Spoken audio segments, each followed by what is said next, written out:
कभी इनका मेल हो ना पाए, एक एक मंथरा पस्त हुई, अब सुख के जन्म बिताए। चुगलखोर जहाँ रिश्तेदार हो वहाँ बंटाधार हो ही जाए। पत्नी पति भौजाई नंद में अनमन नित नित बढ़ती जाए। जरा जरा से काम में मीन मेक नंद निकाले जाए। रिश्तेदार चाची पड़ोस की बुआ लगाती रही पूछ में आग, पूछ माने घास, लगा रही पूछ में आग, लगा रही पूछ में आग, कसर मोबाइल ने भी न छोड़ी। आजकल मोबाइल का चलन है, तो लगा रही पूछ में आग, कसर मोबाइल ने भी न छोड़ी। मोबाइल गंध न उठे, बना राई के पर्वत थोड़ी थोड़ी। छोटी सी बात को बड़ा कर देना, राई का पर्वत की कहावत है पुरानी। फिर क्या हुआ, दोनों ओर से पंचायतें होने लगी। जब सास की और बहू की और नंद की नहीं पटी, तो दोनों ओर से पंचायतें होने लगी। पंचायतें दोनों ओर से 8-10 दिनों में होती जाएं। गलतियां दोनों ओर से भर भर टुकनियां निकालें।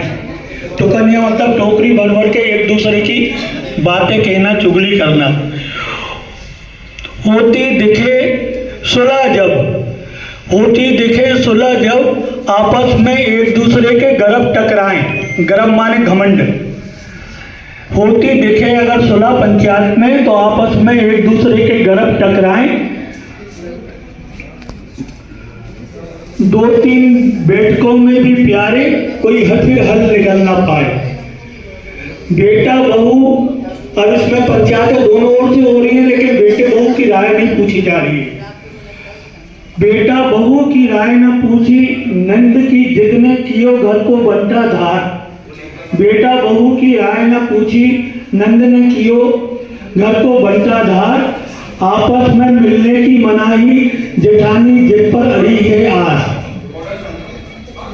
पति पत्नी को आपस में मिलने नहीं दे रहे हैं, वो जेठानी की जिद है। जैसे तैसे करी बिटिया की शादी, जैसे तैसे करी बिटिया की शादी, दद्दा नीर बहाए। दद्दा मतलब पिता के पिता, नीर बहाए।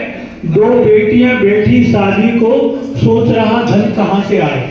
2 बेटी और बेटी शादी को, सोच रहा धन कहाँ से आए।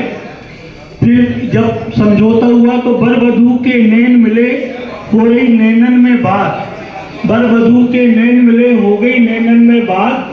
आए थे जो बेर कराने, सब रह गए मलते हाथ। वर वधू के जब नैन मिले, हो गई नैनन में बात। आए थे जो बेर कराने, सब रह गए मलते हाथ।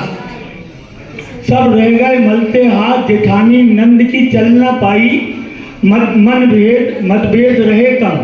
फिर मतभेद रहे कम, आज मिलन की फिर आई। कहे कमल कबीराए, हो रही है घर घर की कहानी। कह कमल कबीराए, हो रही है घर घर की कहानी। शादी पूर्व वर वधू को अपने से एक दूसरे से कोई बात न छिपानी। अमल अगर इस पर हुआ, नंद व सास हो रहेंगी मौन। अगर अमल इस पर हुआ तो नंद सास रहेंगी मौन। लगाई बुझाई बालों की आएगी सामत, दोनों घर में रहेगा सुख चैन। दोनों घर में रहेगा सुख चैन। ये मेरी बुंदेली रचना थी। बहुत बहुत धन्यवाद।